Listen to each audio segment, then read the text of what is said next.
Thank you, Madam Speaker. I rise to ask question number 16 of 2017 in today's order paper under my name to Minister for Employment, Productivity and Industrial Relations. The Workers' Compensation Act was recently amended by Parliament to improve administrative aspects of the Act and promote workers' rights. Can the Minister explain how these amendments will assist the Ministry in ensuring that workers who are injured or die due to the nature of their work are efficiently and adequately assisted? Thank you, Minister. Thank you. I give the floor to the Honourable Minister for Employment, Productivity and Industrial Relations. Thank you, Madam Speaker. And I thank the Honourable Balminder Singh for his question. As in the last session of Parliament, we did pass the amendments to the Workers' Compensation Act. And those amendments basically have three ways in which they improve the way in which we try to make sure that the compensation that goes to the dependents or the family members of the workers that have been injured or who have been killed in the workplace, the speed with which this is done. The first thing that those amendments has done, it has made it mandatory that the assessments are done only by those who have been trained in how to use the code. So around the world, there are special codes that have been developed on how you assess occupational injuries and occupational deaths.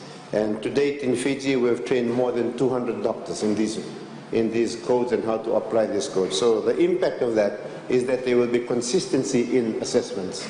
In the past, we've had assessments being done by those who have been trained in the code and those who have not been trained. So often when you have that situation, people come up with different percentages in terms of the injuries that has been incurred. But now, it's required that only those doctors that have been trained do the assessments. There will be consistency in the way the injuries have been assessed. And that will allow us to make sure that there's more speed in the process. I think the second impact of that amendment has been, in the past, people had to start the process of reporting on work or applying for workers' compensation to just 12 months. Now that has been extended to 3 years. So there's more time in which cases can be called, so these issues can be addressed. The last major issue, one of the issues is workers' compensation, is that when there is a case that is called in a company, there's sometimes delay in getting information from that company or from the employer to allow us to process the case. Now with this amendment, the work of the labor officers who represent the workers, they are now given the power to be able to demand for that information and demand for the documents to allow them to process the case. So in this way, we hope to be able to provide better support for the workers that are and their family members who are claiming for compensation. Thank you. Honourable Wunimalu, you have the floor. Thank you, Madam Speaker.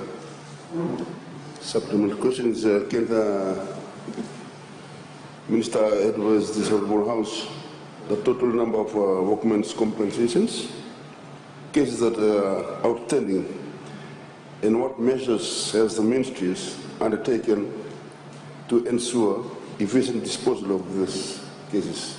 Thank you, Honourable Minister.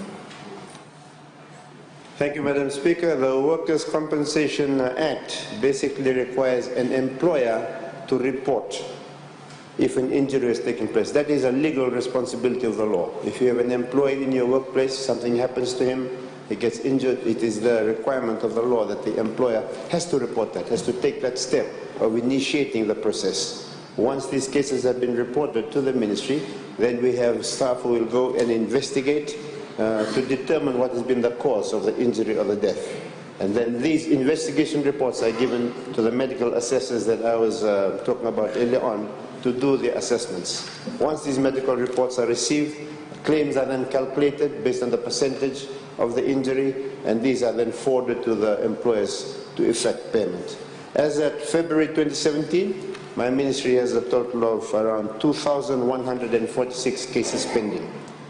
This comprises of 319 death cases and 1,827 injury cases. what we are trying to do about these cases. Since 2016, there have been an additional 20 assistant labor officers that have been recruited. They've been undergone the training on how to assess, how to make the process, so we hope that with more staff available, they'll be able to progress these cases. There's also a regular review of the processes that are used within the ministry, within the occupational health and safety and workers' compensation. The processes are certified to ISO 9000 certification, which is mandatory, so this forces us to continually look at improving the processes that we use. The third thing that is being focused heavily on is working in partnership with others, working in partnership with other services within the ministry to publish names in print media and also through talkback shows, and also constant discussion and with employers all around the country. Thank you, Madam Speaker. Thank you, Honorable Michael Leary. Madam Speaker, I thank the Honourable Minister for his comments, especially on the more speed in terms of the determining the assessment to be carried out by the assessors, and also, as she mentioned about outstanding cases that the ministry has carried out to determine those who are to be compensated. Of the number of injury cases, Madam Speaker, as mentioned by the Honourable Minister, Mr. Vigame Nanduiwaru made his claims regarding his injury in 2016, and so far he has not received any feedback or any word from the Ministry of Labour. Thank you, Madam Speaker. Thank you, Honourable Minister. Another question.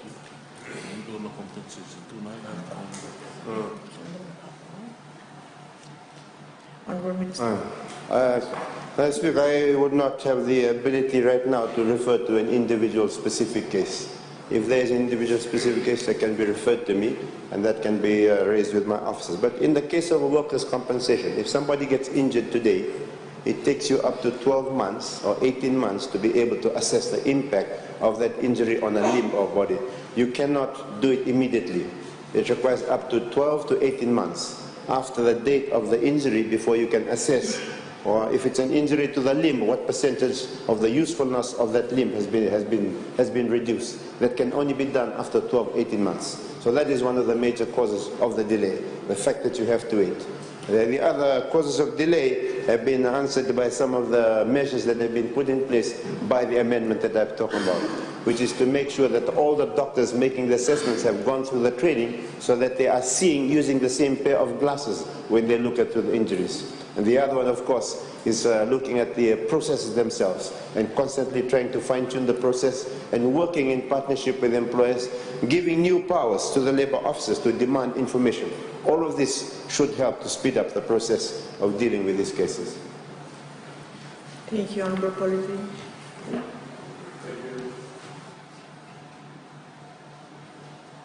Thank you, Madam Speaker. Just a supplementary question to the Minister for Employment, Productivity, Industrial Relations. Can you provide to this Honourable House the measures undertaken by the Ministry to ensure that occupational diseases in Fiji that are recognised under the Workmen's Compensation Act is the same as the international recognised occupational disease? Thank you. Honourable Minister. Thank you, Madam Speaker. A workplace can be an area in which people get sick, people injured and pass away.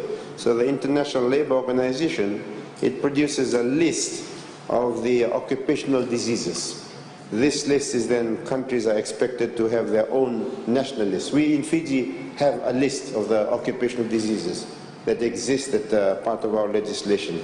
The Ministry has just now undertaken a review of that list of occupational diseases, and this review is in line with the ILO list of occupational diseases, the revised version of 2010. So the idea is to make sure that the list we use in Fiji is compatible with the one that is used internationally. The new list includes a range of internationally recognized occupational diseases, diseases that arise out of the fact of occupation itself. And this includes illnesses caused by chemical, physical, biological agents, respiratory and skin diseases, musculoskeletal disorders, and occupational cancers. And interesting also now, the ILO list is also talking about mental and behavioral disorders have also been included in the ILO list. So that list has now been updated, and it will be published once it has been passed by the ministry. Thank you, Madam Speaker. Thank you.